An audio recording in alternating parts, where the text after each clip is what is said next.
Hello, everyone, and welcome to a Geneva Association Risk Conversations webinar. Webinars where we present the results of our latest research. My name is Pamela Korn, and I'm the Director of Communications for the Geneva Association, and it is a pleasure to moderate the discussion today. This is the third webinar in our Risk Conversation series, and it will focus on the findings of our latest research report, which I have with me here, the role of insurance in mitigating social inequality, and is also easily accessible on our website. Our discussions will dig into two key takeaways of the report.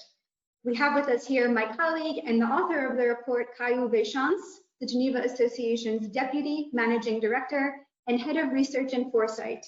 And he will discuss the first key takeaway, that specific insurance protection options can reduce wealth and income inequality as a means of mitigating social inequality. We are also so pleased and honored to have with us Olivier Mahul, Practice Manager of the Crisis and Disaster Risk Finance Team at the World Bank, and Veronica, Scotti, Chairperson of Public Sector Solutions at Swiss Re. And together, they will help us go deeper on a second key takeaway of the report, which is that insurer-government partnerships, both existing and envisioned, are essential to protecting vulnerable populations. Before we get started, I'll just walk you through some details on our system here. The second half of the webinar will be devoted to question and answer with the audience, with you, so we encourage your participation, and there are two ways you can ask a question.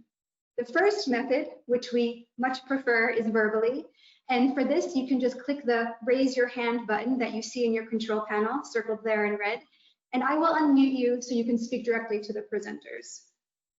The second method is written, and for this, I will read your question out loud to the audience, to the presenters. So with that, let us begin. So as mentioned, our discussions today will dig into two key takeaways of our recent report, the role of insurance in mitigating social inequality. And the first takeaway is that specific types of insurance cover mitigate the risks of impoverishment and/or contribute to more stable levels of wealth and income as a means of reducing social inequality. But before we go into the findings of the report, I wanted to ask you, Kai, who are you speaking to with this recommendation? Because especially in light of the major economic impacts of COVID-19 and with many more people struggling financially, who is the target group for encouraging purchases like annuities and life insurance? Well, thank you very much, Pamela, for the question. It's a great pleasure to address you today. Well, I think, Pamela, you raised the fundamental question of affordability. Of course, affordability has been a long time researched topic in the insurance industry. We know, for example, that for most countries, it takes a certain minimum level of per capita income before insurance penetration really takes off and insurance markets start to grow. Having said this, in advanced economies, unaffordability can be based to simple misperceptions. For example, in the United States, we have seen in recent surveys that 2/3 of Americans say that, well, we don't buy term life insurance because the product is too expensive. The same report revealed that basically, all respondents misjudged the actual price of term life insurance by a factor of 3. So they did not know that term life insurance is an inexpensive product. It costs as little as $160 a year for a $250,000 policy for a 30-year healthy 30-year-old. People are not aware of this fact. They do not know that it would take less than 50 cents a day to arrange for a meaningful protection for their families. So the bottom line from all this is that we should not look at affordability in an isolated way. It needs to be looked in conjunction with awareness and knowledge, and that's probably also why after COVID-19, which has boosted risk awareness, we have seen a significant increase in demand for term life insurance, but also for other simple and ineffective products such as critical illness riders, including in markets with low income per capita, such as India, for example. So that would be my response to your question. Thank you, Kai. Thank you for that clarification. And you referenced the findings of a recent Geneva Association customer survey, which is covered in a previous report that was released this year. So now, you actually began research for this report several months before COVID-19 hit. So your focus must have evolved with the context. The pandemic not only exposed social inequalities, but it worsened them. Government finances have been hit so hard, and there is a lot of conversation about insurance's contribution to the social safety net. So we'd love if you could right now take us through your approach to the research, the report's findings, and the recommendations. I'm happy to do so. Well, obviously, when we thought about the report and we put it together, you know, the pandemic was not yet on the horizon, or at least we just had the final, you know, when we put the final touches on the report, the pandemic hit. So the relevance of the topic has seen a massive increase, and you know, and we clearly know and have realized over the past few months that the pandemic has severely exacerbated social inequalities. Let me just share 5 simple thoughts on that. Number one, COVID-19 has exposed a number of protection gaps. Just look at health, look at the increasing burden for households, the burden coming from financially stressful out-of-pocket spending, for example. Second, what I would like to share is the pandemic has equally exposed, you know, unequal access to technology, to internet, which logically translated, of course, in unequal opportunities for remote working and even more challenging long-term remote education. The third thought I would like to share is that, you know, we are clearly seeing that the low-income workers and the low-income countries will pay the heaviest toll arising from this economic dislocation. Think of the many low-income people in the hospitality sector. Think of developing countries that lack the most elementary means of cushioning the economic blow from lockdown measures, for example. The fourth thought, which I consider particularly relevant longer term, is you know, the impact of monetary policies. What we are currently seeing are monetary policies which clearly favor the wealthy, because as we all know, they inflate asset valuations for risky asset classes, and they disadvantage those who rely on savings also for their retirement purposes. And last but not least, and I think we will come back to this point later on, going forward, the pandemic will have sharply reduced the leeway of governments in addressing social inequality through social security programs and benefits. Now, where are we coming from? If I may just share with you the main trends as far as income inequality is concerned. This slide here, based on the Gini coefficient, shows, you know, what has happened over the past 3 decades.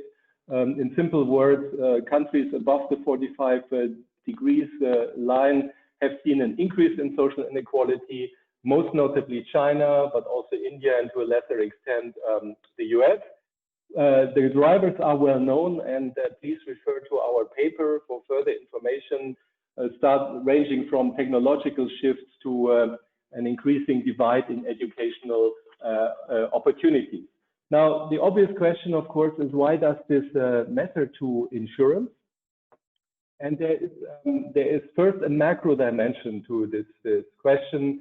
We have seen from various pieces of research, which are also referenced in our paper, that social inequalities can impair economic growth, and economic growth is, as we all know, the single most important determinant of insurance demand.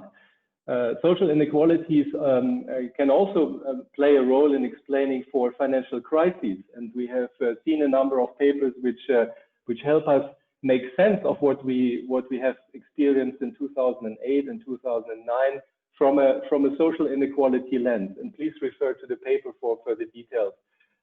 Third, social inequalities can also lead to problematic public policy decisions, can lead to the rise of populist movements, as we have seen in a number of countries. And last but not least, of course, in extreme scenarios, social inequalities can lead to political violence and destabilize the entire fabric of society. Now, the micro dimension is equally relevant and equally instructive. Just think of health inequality. Of course, social inequality, income inequality leads to unequal access to healthcare and the financial resources that you need to pay for healthcare. And that has very tangible consequences in terms of poor health outcomes for disadvantaged segments of the population. The same reasoning applies to disaster risk, the disaster resilience inequality, which can perpetuate or even worsen poverty, especially in those countries, and there are many countries where almost 100% of disaster losses remain uninsured. Now, major question, of course, is what can we do about this as the insurance industry? Let me start with a fundamental remark. Let's not forget that insurance, in principle, is about solidarity. It has always been about risk sharing, at least in the mass market, about risk sharing within larger communities. So the essence of risk pooling or one major result of risk pooling has always been has been to prevent the few unfortunate in the risk pool from falling into poverty. Let's not forget this. So there's a very close relationship between the basic notion of insurance and solidarity and social inequality. The second point I would like to make is that, as we outline in our report, there are many well-established insurance products which help alleviate the risk of impoverishment as a result, for example, of the main breadwinner of the family dying, or disability hitting, or the risk of job displacement. So the toolkit of the insurance industry is quite well equipped to deal with these challenges. And the third point I would like to make, and I'm sure we will come back to this later on as well, is that insurance can very effectively supplement social security systems with a clear mandate towards redistribution, which private insurance has not.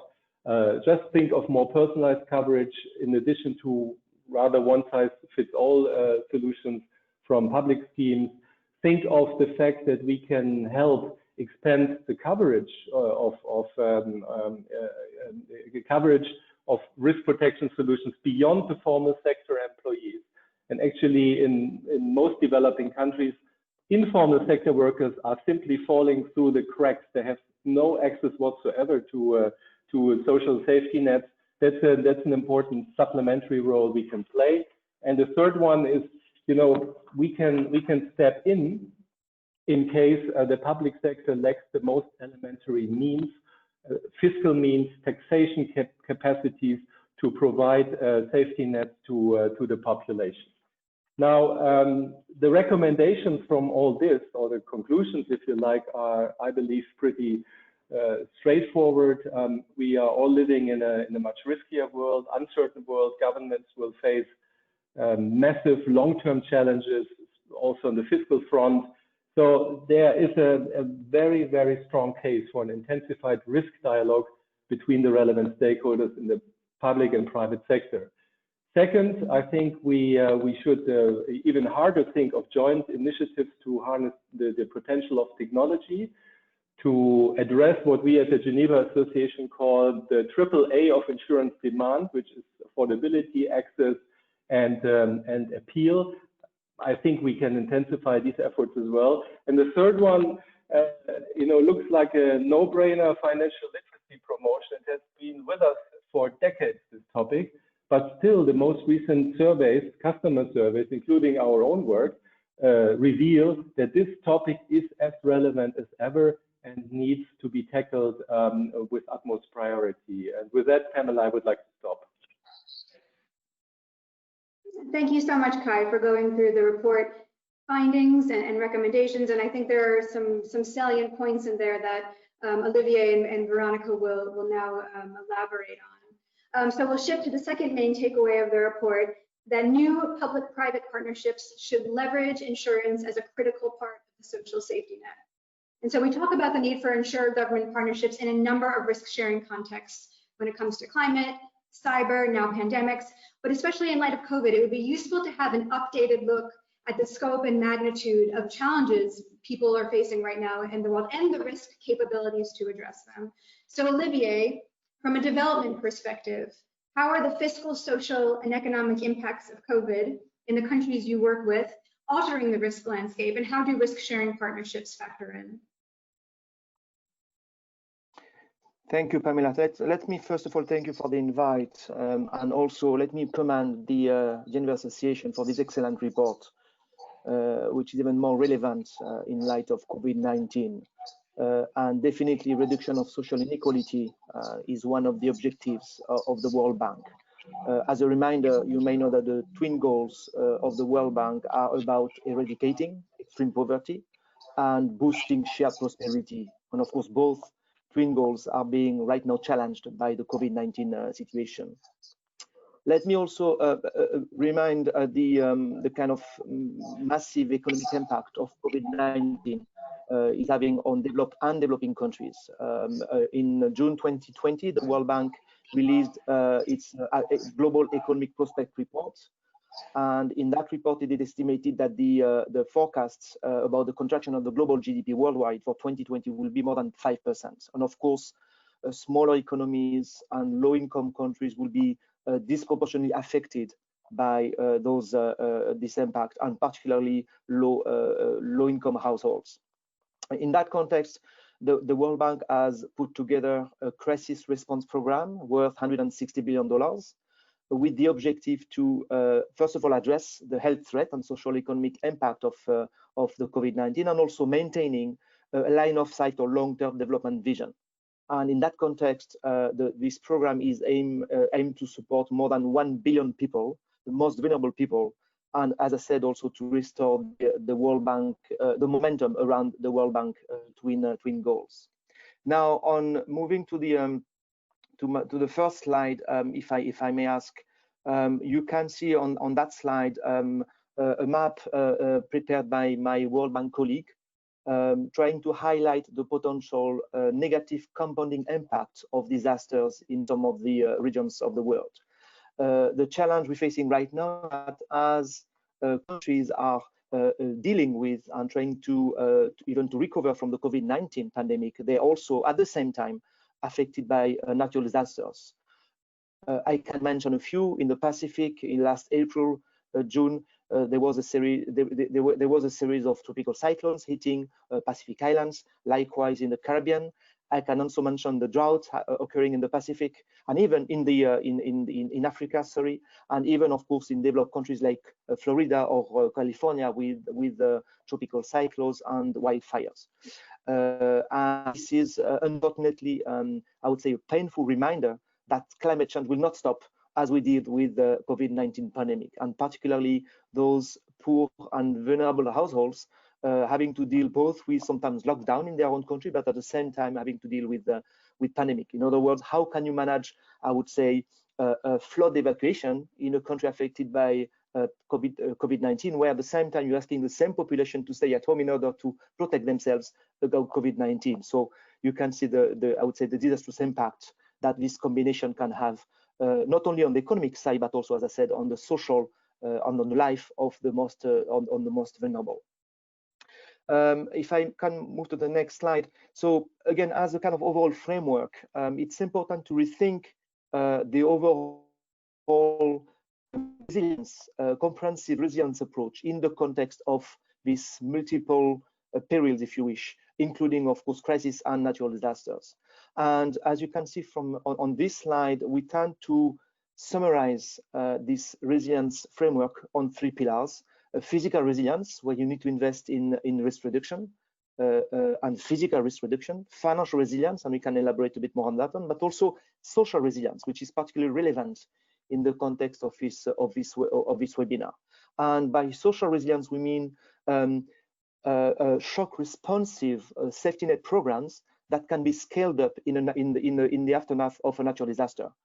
For a long time, the World Bank has been helping developing countries and low-income countries dealing with social safety net programs, making sure that the most vulnerable households can access some cash programs. But for a long time, those schemes were not designed to absorb or to respond quickly after disaster. So over the last, I would say, 5-6 years, there was this major work done at the World Bank, but also with other institutions, combining financial skills and social expertise to make those safety net programs shock responsive, to use those systems in a case of a disaster, and to work ex ante to identify the potentially vulnerable people, to identify potential funding to be then disbursed quickly and efficiently and in a kind of targeted way when a disaster strikes. I can name examples like in Africa, in Kenya, in Uganda, also in the Pacific. I did mention the Pacific before, in Fiji, following Tropical Cyclone Winston a couple of years ago. These kind of social safety net programs were scaled up to provide additional support to the vulnerable. So this social component is quite important. And in those countries, what is also very important is to make sure that funding is available. Fiscal constraints are very high, and making sure that governments can plan in advance, target their funding, because of course it cannot be a blanket support. They have to target the most vulnerable population. So this is a kind of, I would say, work that can be done ex ante. So when a disaster strikes, this kind of social support, public social support, can be targeted to the most vulnerable, so we can identify them quickly and then provide the right, the financial and social support. And interestingly, and I will finish on that one, some of the basic insurance principles and tools are extremely relevant when it comes to the discipline, the transparency, and the efficiency of the systems. When it comes to the technical expertise related to parametric insurance, for example, where now we're using some parametric figures to identify ex ante, and in fact during the crisis, potentially affected population, hence to be able to target those populations. So this kind of, again, insurance principles and insurance tools have been extremely useful to help countries think ahead and design those programs in order not to be in a kind of crisis response mode, but more in a kind of risk management mode. I'll stop there. Thank you. Thank you, Olivier. I think we are all extremely encouraged to hear of these initiatives and these examples of cooperation already manifesting. And so, Veronica, does this align with what you see in insurance and reinsurance, both in terms of risks and the needed approaches? Yes, absolutely. And thank you again for the invitation, Pamela and Kai. I couldn't agree more with what Kai illustrated from the report and Olivier in general context. So just a couple of quick thoughts that build on those observations. Indeed, COVID has just ruthlessly exposed the weakness that pre-existed. That's what we need to take stock of. And you may be familiar with the study that we performed a year and a half ago.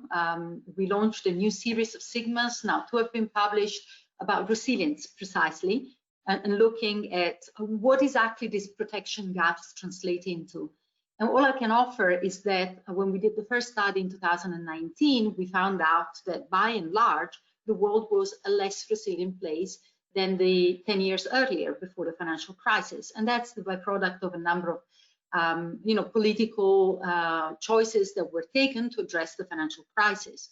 But what those choices have resulted into is also much more inequality. And we know that because the distribution of the wealth around the world is also within countries, something that in the report you pick on is actually very much shifted over the last 10 years. So I think the statistics that we see, our estimates, are that COVID is only making the problem worse by a chunky 20% more aggravated. So we've lost another 20% in our resilience indicators compared to 2019. And that's actually not a small figure if you look at what that gap was to start with. And again, using 19 statistics across the natural catastrophe, Olivier mentioned that before, healthcare, and mortality that Kai mentioned, we're already looking at 1.2 trillion of gaps. So I think as an industry, we have to really take this moment to avoid the unrest and the social issues that Kai hinted to in his opening. We really have to make a fundamental shift. How do we want to be part of the recovery in the next 10 years? And can we bring more emphasis to inclusion and ethical insurance? It's not just about the point of affordability, as Kai made it very clear before. And so I would just like to offer a slightly different perspective. The report is excellent. You showed Gini coefficients, but I'm a simple person. I like to use things I can refer to. And so I use for my work a matrix that is the 3x5, so simple. And the 3 are the ones that Kai indicated before, the dimensions of affordability, accessibility, and appeal. But there are 5 dimensions that we're not responsible for as an insurance industry, but are extremely important. And whether they exist or not, or the degree to which exist, it really changes the reach that we have with our propositions and with our products. And it's about infrastructure. Do people in certain communities or countries have enough infrastructure? It's the level of education. It's healthcare. Do you have access to healthcare and which type? It's the labor market. Can you be employed if you have a means of going to work? And what type of market? Is it formal or informal? And then the financial literacy that you touched upon before. So it's having the awareness, but then also the understanding. And when you do this matrix of the 3x5, you realize that if you take even a 30 years perspective, in most parts of the world, we actually have made tremendous progress. I don't want to be a gloom and doom person. We've actually lifted entire populations out of poverty. A lot of the work by the development banks, together with NGOs and foundations and all that, excellent work. But it hasn't been sufficient because it has not been a homogeneous process. So there remain very large pockets, and now after COVID, even bigger pockets of the population that remain extremely vulnerable. And we need to intervene. I guess that's my message to the audience and to all of you. We really need to intervene on this matrix, identifying how we're going to look at different type, supporting the infrastructure development, supporting the affordability, supporting the access to healthcare.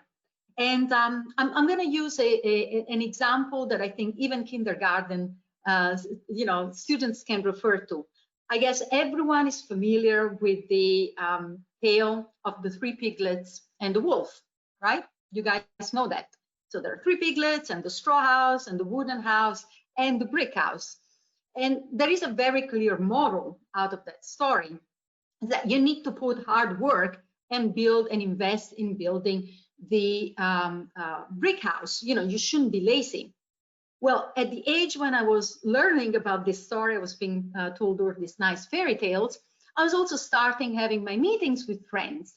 And people that lived, for those who don't know me, I'm Italian, I'm Southern Italian, and in particular from a part of Italy that is heavily exposed to earthquake. And when I would go on my play dates, I remember my parents picking me up once or twice and commenting that the apartment in which I had been, which was just looking exactly like the one where I lived, was actually not a legal apartment. It was part of an abusive development that happened in plain sight in Italy, right? I'm talking about 50 years ago. So I think as 25 years have gone by and I've become a professional in this space and ever more close to the social issues, I can tell you it wasn't an issue of choice.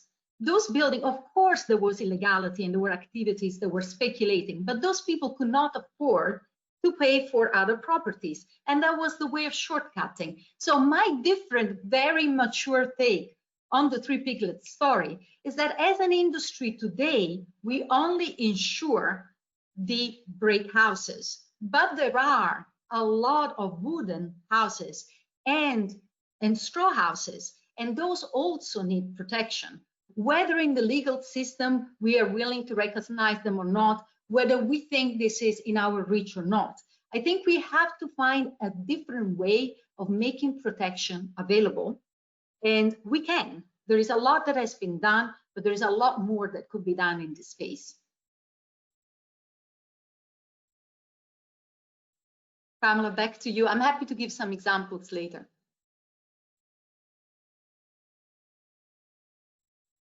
That is the perfect segue into my next question for the both of you, starting with Veronica. So now we have, I think, laid a foundation in talking about the role of development banks, the role of insurers, and where they fit into efforts, where they can make a contribution. But I really like concrete examples, as Veronica just referenced. And so in your role, Veronica, as chairperson of Public Sector Solutions, inclusive insurance is an increasing priority for you, is an increasing priority for Swiss Re, and we would love to hear more about your work and the initiatives that you think are particularly impactful.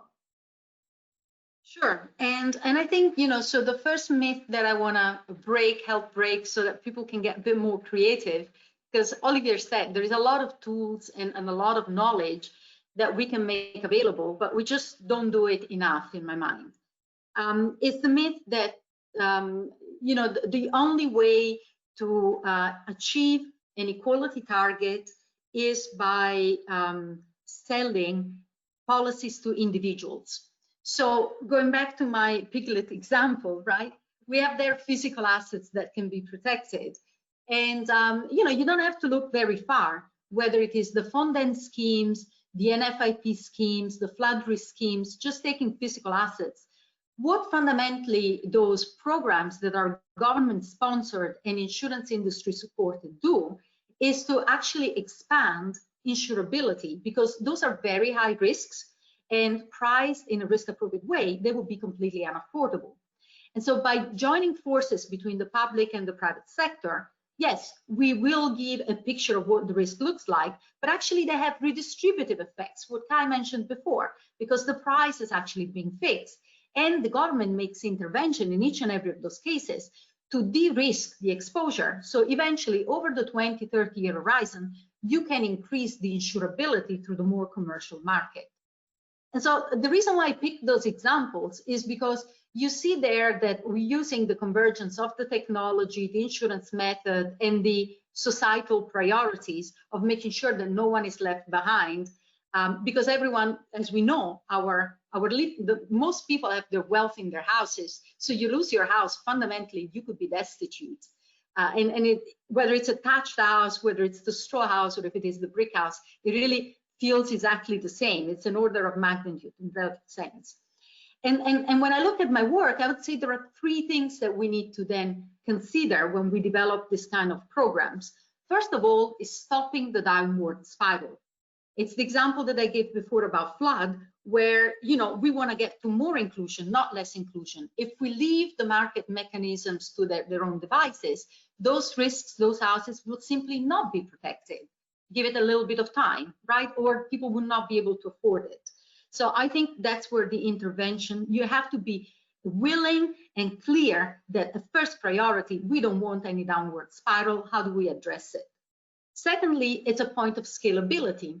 You know, it's extremely difficult for insurance companies to address the issue of what I call the last mile, especially in developing markets. Extremely difficult. Our distribution systems make it very, very much expensive and cumbersome. So we need to look at what I call MESA covers, so where there are interests that are very homogeneous, and in partnership with governments, try to protect those individuals. And I'd like to maybe give an example of something that we have actually not done. So I'm happy for people on the call to join forces and you know, maybe consider doing it together. It's a proposal that we made to the government of Mexico for an agro scheme. And I'll just take a few seconds to explain what it is. It's a double trigger cover. And fundamentally, it goes after the most needing part of the population, those who are on food stamps. Because as they get their subsidy for food, because they need it, they're heavily dependent on certain cultivars. In this particular case, it was corn. Well, so the cover works simply, the idea was that, you know, as there is a natural catastrophe event and the yield of corn goes down below a certain point, and the price of the corn goes up above a certain point, we know that those people will not be able to afford buying the same quantity of food as they did before the natural catastrophe shock. It's very simple. They cannot afford to eat as much. And that was the proposal to the Social Development Ministry to say, you can buy insurance that will pay you, and you can actually supplement what is the Bienestar program, which is, you know, the funds, the subsidies that are distributed for a period of time so that people can afford the same food. So you can see right there, it's a combination of the technology, the methodology, the parametric covers that Olivier referred to, but it will be impossible for a company like Swiss Re or even any primary company to go after these individuals. You have to work in collaboration with a government partner. And the reason why, by the way, in case you're curious, it did not get concluded is because the proposal came in at the change of government, and then COVID has happened, so there hasn't been enough priority. But I really hope that the next 10 years, more of these ideas will hold foot. And then the third and final point I want to share with you guys is really supporting upward mobility, because Kai has showed us there has been progress. It just has not been homogeneous enough across the population. And we do know that people who are the weakest, that have developed some wealth, what we call the emerging consumers, they're still extremely vulnerable and are extremely risk averse. But risk is a neutral concept. If you're a micro entrepreneur, you need to invest in your business. You cannot wait to have always all the cash at hand saved if you're making very little margin and if you can only save that much. So microloans are very important, but to protect those microloans, to protect those micro enterprises, microinsurance is also very important. And so if you wouldn't mind, rather than explaining what it is, which I'm sure many people know, I want to share one testimonial for a client of ours that we protected over a year ago, and then we took a year later interviews to see, you know, how they're doing. And I'd like for the video to be shared. Thank you.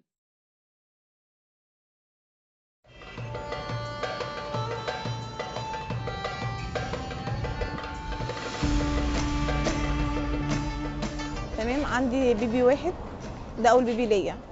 المشروع بتاعي اللي هو بشتغل في الملابس ومفارش.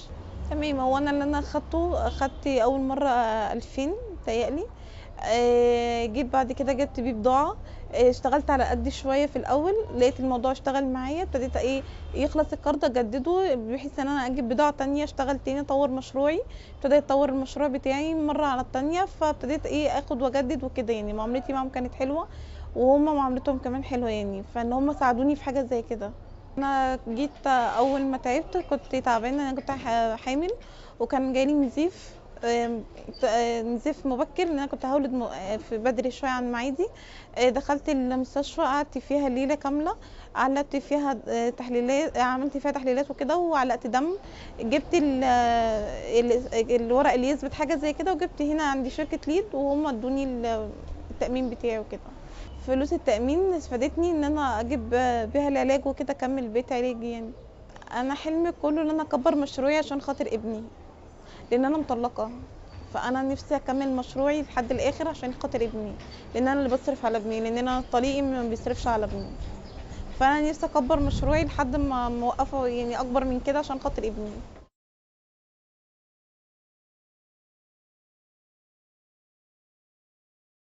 Thank you so much. I hope it worked. I could see it. I hope you can see it as well. So what's the point of this video? And then I wrap it up, Pamela, I promise. This is a testimonial from Egypt.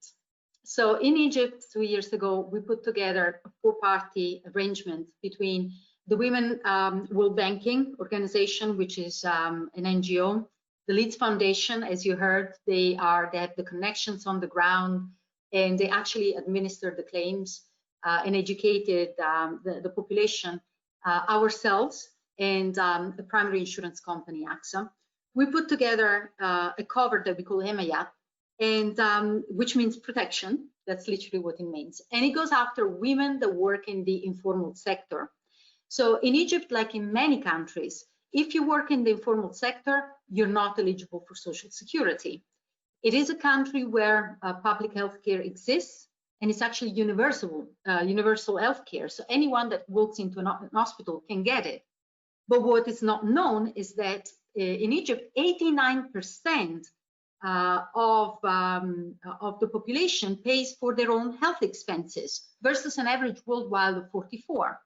And the reason is that in the case of this woman and many other women, million women that we're covering today, they simply cannot afford to leave their stalls, or they have to pull their kids out of school to attend to their stalls to take medical care. So the cover that we provided, and going back to the 3 A's that Kai explained before, it's affordable, it is appealing because we actually cover for even the transport to the hospital, any day in the hospital, and the pregnancy, which typically is excluded, even in middle market cover. And it's something that we don't distribute ourselves, but we actually work with the foundations to reach the population as needed, and they administer the claims. And I can imagine another 10 countries where such a cover can be replicated, and we're working on upscaling this within Egypt and beyond. Within Egypt will be to the entire families, so it's been extended to their kids. 85% currently is directed to women and to other situations. So I hope these examples really help cement a can-do attitude, and the reason why, you know, maybe we haven't done it all, but the next 10 years could be truly transformative. Back to you, Pamela. Thank you, Veronica. That was a wonderful video, and it's not often enough that we can put a face to the kind of insurance successes that are out there. So that was much appreciated. Olivier, perhaps you would like to highlight models for insurer-government partnerships in the disaster risk space. And after that, I have to say we have a number of questions, which is wonderful. And so hopefully we will have time for a few of them. Well, thank you, Pamela. So let me illustrate among many examples, one example of how public-private partnership can help reduce social inequality. And in that context, I'm going to focus on sovereign catch risk pools, and most of you are familiar with those ones, which again, for me, are a good example of this kind of maximizing finance for development, how we can blend public funding and private funding to offer solutions, including to the most vulnerable. So. And maybe let's start here just to follow up on Veronica's piglet example, in fact, which is very relevant. Let me focus on the Pacific particularly, where in the case of PICRAFI, which is called PICRAFI, the initial product design some years ago was really to provide, I would say, budget support to government, to provide some additional budget in case of a disaster. And in fact, following Tropical Cyclone Winston in Fiji in 2016, the government realized that there was a need to develop the domestic insurance market to be able to offer some sort of protection, housing against, I would say, for the kind of middle income households in Fiji. So those who can afford having a bricks in your house then can be insured because they can get a certificate of engineer, and then from there they can buy insurance. Those who cannot have that because their houses are not in bricks, for example, or straw, as you said, Veronica, cannot get it. So the challenge here was to try to, through kind of proper market segmentation, to identify this kind of population, which is in fact, I would say, wealthy enough to pay some sort of insurance premium, but don't have enough, I would say, funding to strengthen their house enough to make it insurable according to normal conditions. And this is, again, an example where using this kind of platform, this kind of regional pools, we can facilitate access to the insurance market and eventually cover some of the kind of initial losses through public funding. So it's nice, again, nice echo to Veronica's piglets example. I could also mention the work in Africa Risk Capacity, and some of you are familiar with that, of course, Risk as well, where in that case, beyond the traditional product, ARC has been also offering what they call this replica coverage, again, to ensure at least to offer insurance policies to UN agencies as well as humanitarian actors. And finally, I can also mention in the context of the Caribbean, beyond again the traditional products developed now for fishermen in the case of the Caribbean. So again, it's interesting to see that those pools that initially were set up for a very specific need, a very specific niche, over time expanded to other types of products simply because there was a demand beyond the traditional demand. Let me also highlight on the next slide a very recent example, which also shows how we're going to move toward a new set of, or I would say, new generation of cat risk pools. And as I said before, working with governments, and particularly in the context of fiscal constraints, there is a need for those governments to have a targeted strategy. We would all love to help everybody and government would love to help all their, I would say, the population, but at some point there is limited funding, so it's important to help government to focus and to target the population. And in that context, in the context of the Southeast Asia disaster risk insurance facility, the idea is not only to provide, I would say, traditional parametric insurance, but also to help governments identify their priorities and then develop their specific schemes. One example is about infrastructure insurance or insurance of public assets. And I'm going to mention this one because it does relate very well with this issue of social inequality. When basic lifeline infrastructures, water, electricity, got cut off after disaster, the most impacted would be the low-income households because they cannot afford having a generator. They cannot afford buying water from a water tank. So these are the ones affected by the lack of services. So the challenge we face is not to cover particularly the asset itself, but to cover the services, to make sure that those services can be quickly restored after disasters. Likewise with the bridge, if you're a low-income household living in a small village, if you need to access the next town in order to sell your harvest, if the bridge you used to use collapsed because of disaster, how can you survive? So this kind of continuity of public services is extremely important. And this is why, in fact, combining private expertise and public, I would say, policy can help address that. And again, as I said before, another example is about shock responsive safety nets. As I mentioned before, again, making sure that the social programs that have been developed over years to provide direct support to households can then be scaled up or scaled out in case of a disaster, again, on some clear rules, again, in order to make sure that those affected by disaster can also benefit from some additional support. And again, private sector and Swiss Re and others have been involved in some of these schemes. So again, two examples where, in fact, those kind of joint effort among governments supported by international agencies like the World Bank, but also by the private sector, can help develop some very specific solutions which ultimately will benefit the poor and vulnerable and ultimately will help reduce social inequality in those countries. Back to you. Thank you, Olivier, for those two very specific examples. Now we will try to open up the floor. I will take first one question out loud. Caroline von Shrubroek has her hand raised, and so I will try to unmute her here. Caroline, can you hear us? She's unmuted. Okay. Hello? Okay, we will try one more, and if not, we move on to the written questions because there are a number of those. Nelson Naquar, I will unmute you now. Let's see. It's self-muted. Okay, so we will see if they come back. But in the meantime, we have a number of questions here. First one from Pierre Levet. How do you see the increase in large-scale data collection from private companies and governments impacting insurance product design for public sectors? This may be for Kai or Veronica, who would like to take this one. I maybe go first very briefly. I think it's very positive. In order to be transparent and design products that work, we need data. That's how the insurance industry operates. And the reason why we're very excited about parametric is because after 15 years of every year cracking a brand new cover, we can do it because we've invested at least 15 years ago in trying to collect that data. So I'm all for more data, more data, more data. I think how we use it and demonstrating the value that it gets created, the resiliency that it gets created is also as important.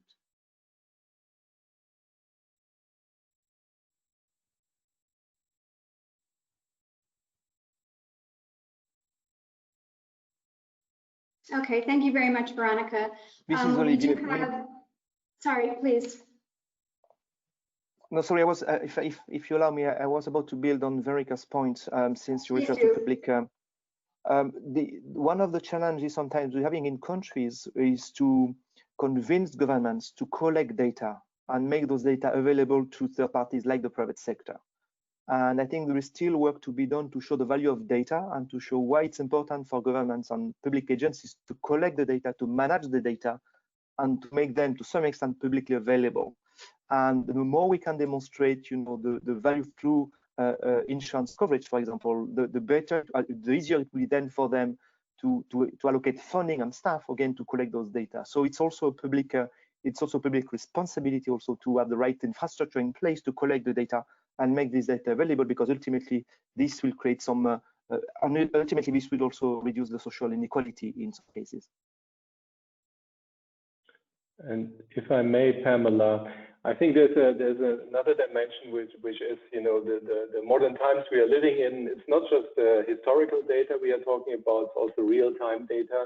And this offers a lot of opportunity to design even more powerful parametric covers, which address some of the fundamental weaknesses of parametric covers, as we all know, basis risk, etc. So here again, modern approaches, modern analytics, advanced analytics offer a great potential and make things easier for all stakeholders. Thanks to you all for your example.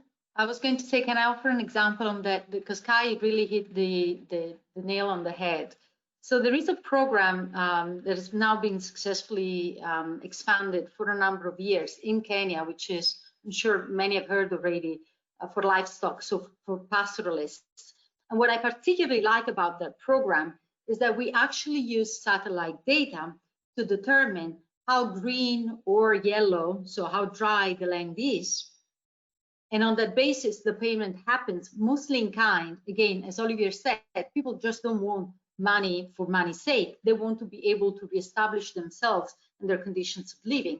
So in our cases, if we know that the grass is not green enough and that the cattle is going to die as a result, and most likely the farmers will sell off their cattle, and by that they will become perennially impoverished, because once you lose your cattle, you've got nothing else to live off.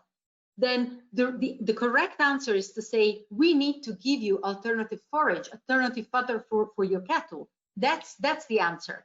And that's how the mechanism works, that we see that the grass is no longer green, the cover is triggered, they can actually get the alternative way of feeding their cows, they never have to sell them, and they can weather over that moment of difficulty. If we waited for traditional insurance, imagine just going in the midlands of Kenya, impossible to actually attest, which cow has died, etc. So definitely wouldn't work. But even if we use traditional parametric cover and we look for post-event, it's too late. So you need real-time solutions, I'm going to say before the event strikes. If you know that there is heightened risk, you have to try and reduce the impact of the risk. And the right thing to do here is to get the food, is not to give them the money once they've lost everything.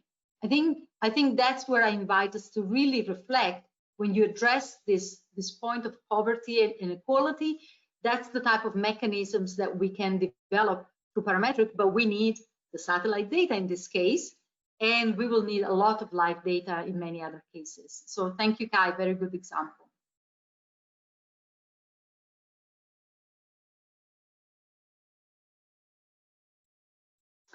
Okay, thank you all. We'll try one more time for a verbal question. And so, M. Zoenyi, I will attempt to unmute you. I see you have your hand raised.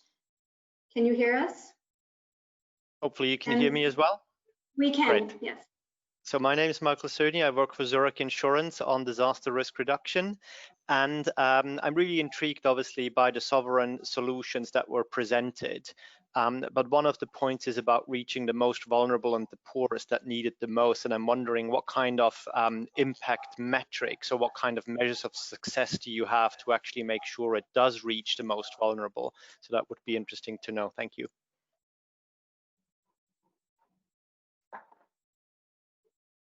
No, thanks. Very good question. Let's go back to the ultimate objective of those pools, because those pools are vehicles and they have developed products. So as I said initially, some of those pools, like CRIF was established 15 years ago, was mainly to provide, I would say, immediate budget support to government to cover with their emergency needs, which is to sometimes even to pay for the salary of their civil servants. Over time, as I said, some of the other products have been developed much more targeted, whether it comes to infrastructure, when it comes to social schemes. So depending on the type of ultimate objective, then of course you need to develop a proper monitoring and evaluation system to make sure that you can reach and you can deliver on what you promise to deliver. And the safety net programs are very good examples where we try to track down to the household how funding is channeled, and again using existing infrastructure. It's of course much easier. And this is a point also I wanted to make, which to some extent relates to data. The point is not only to get the money, but to make sure that the money goes to the right hands and to the right pockets. And again, you need to have a kind of proper infrastructure around that, and data also to monitor that. So yes, this is quite important. In the context of the World Bank, the concept of value for money is also very important. So we need to make sure that whenever we provide funding, given the kind of, I would say, limited funding, we need to make sure that whatever dollar we invest and we help countries invest is of course has a high return on their investment. But through this kind of social protection schemes, building on the existing programs, you can definitely track that and make sure that again the most vulnerable will benefit as soon as possible after disaster of additional assistance. But yes, more work needs to be done also on the broader, as I said, monitoring and evaluation programs around that.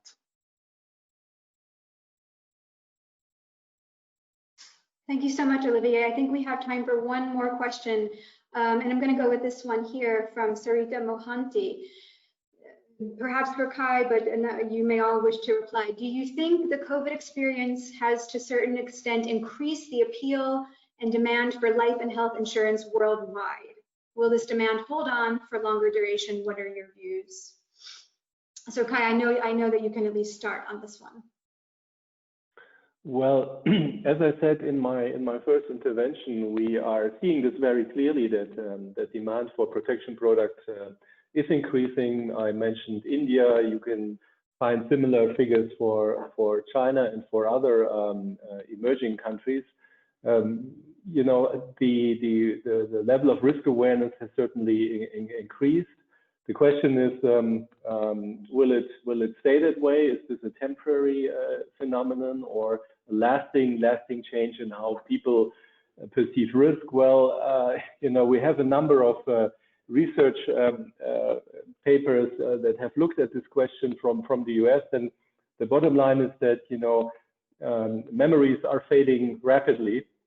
So I think we can expect that, you know, this awareness will be eroding over time, but still it's a great opportunity for the industry to capture the momentum and to seize the moment and to come up with the right protection products, simple and inexpensive products that help address the needs that were uncovered, if you like, by the pandemic. Veronica or Olivier, would you like to add anything to that? No, I think I captured it. I think we should build on this moment, and but you know, not throw old solutions to old problems, but maybe try and tackle it very differently. In Kai's remark, and I think Olivier said it as well, the fiscal dimension is going to become very front and center of government's reflections over the next 10 years. The amount of money that has been pumped globally to do the right thing, absolutely, in an extreme crisis situation, will create imbalances and will create some, you know, pressure points. So I think it's a very important time for the industry to work hand by hand with governments. You know, just a simple statistic: 10 trillion per annum are spent by governments in healthcare. And we're looking into, so it's not a money, do they have the money or not? It's already being spent, but is this being spent in the best possible way? And can we help them instead of adding another couple of trillion in the coming 10 years, how can we find different ways? And that requires a different, a reflection around healthcare systems, telemedicine, insurance integrating different type of products, moving towards preventative. So it's a very long road, but completely worth working it together. Thank you, Veronica. And Olivier, would you like to make some final comments, and then we'll wrap up? Just to say that I would agree with the Kai-Uwe and the Rico on that. Just to say that given the fiscal constraints, many governments don't have choice anymore, and they need to go through major policy reforms. So this is an opportunity, I would say, for them also to think outside the box, and instead of making some marginal adjustments, which tends to be sometimes the case, to make some fundamental reforms, but definitely the role of the private sector in that context for life insurance or health insurance will have to be clearly considered, because again, they have to be part of the equation, and I would say even more now than it was in the past, before COVID-19. Over. Well, thank you to our presenters, to Kai, to Veronica, to Olivier, to our pretty sizable audience. We had well over 100 people attending this webinar, for your attention and your great questions, and the extent to which I can pass these questions on to the presenters, I will. So thank you all for this conversation, which I think was both a way to take stock of what's going on right now and the very complex situation we're in, and also a way to look forward. And I think that we all come away with a bit of hope about the possible solutions available. So thank you all very much. Goodbye.